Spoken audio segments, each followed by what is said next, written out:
শেষ ওভারে দরকার ছিল মাত্র ১০ রানের। ক্রিজে ছিল সেট ব্যাটসম্যান রবম্যান পাওয়েল, কিন্তু নিজের জাদুকরী বোলিংটা হয়তো ডেথ ওভারের জন্য রেখে দিয়েছিলেন হাসান মাহমুদ। শ্বাসরুদ্ধকর শেষ ওভারের নাটকীয়তায় ২ উইকেট তুলে নিয়ে বাংলাদেশের পক্ষে জয় ছিনিয়ে এনেছেন হাসান মাহমুদ। সেন্ট ভিনসেন্টে বাংলাদেশ তুলে নিল স্বস্তির এক জয়। ওয়েস্ট ইন্ডিজের বিপক্ষে ৩ ম্যাচের টি-২০ সিরিজের প্রথম টি-২০তে ৭ রানের অবিশ্বাস্য এক জয় পেয়েছে টাইগার বাহিনী। সেন্ট ভিনসেন্টের আর্নস্ট বেল স্টেডিয়ামে এদিন শুরুতে টসে জিতে বাংলাদেশকে ব্যাটিংয়ে পাঠায় ওয়েস্ট ইন্ডিজ। শুরুতে ব্যাটিংয়ে নেমে বরাবরের মতো এদিনও ব্যাটিং বিপর্যয়ে পড়ে বাংলাদেশ। দলীয় ১৫ রানে ২ ওপেনারকে হারানোর পর দলীয় ৩০ রানে আর এক উইকেটের পতন ঘটে বাংলাদেশের। এরপর জাকের আলী ও সৌম্য সরকারের ব্যাটে আসে ৪২ বলে ৫৭ রানের জুটি।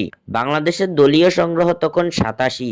দলীয় ৮৭ এবং ৯৬ রানে জাকের ও সৌম্য আউট হওয়ার পর শেষের দিকে শেখ মাহেদী ও শামীম হোসেনের ৪৯ রানের জুটিতে ভর করে নির্ধারিত ২০ ওভার শেষে ৬ উইকেট হারিয়ে ১৪৭ রান তোলে বাংলাদেশ। শেখ মাহেদীর ব্যাট থেকে এসেছে অপরাজিত ২৬ রান।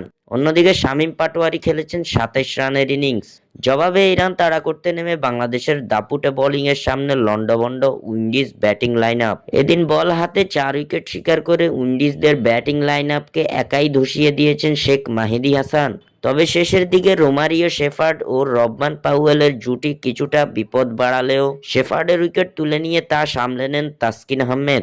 শেষ ওভারে পাওয়েল ও আলজারি জোসেফের উইকেট তুলে নেন হাসান মাহমুদ, যার ফলে বাংলাদেশ পায় ৭ উইকেটের মধুর জয়। টাইগারদের হয়ে বল হাতে সর্বোচ্চ ৪ উইকেট শিকার করেছেন শেখ মাহেদী হাসান। এছাড়াও ২টি করে উইকেট শিকার করেন হাসান মাহমুদ ও তাসকিন আহমেদ। এছাড়াও একটি করে উইকেটের দেখা পেয়েছেন তানজিম হাসান সাকিব ও রিশাদ হোসেন। স্বাক্ষর থেকে সাদবিন ইসলাম।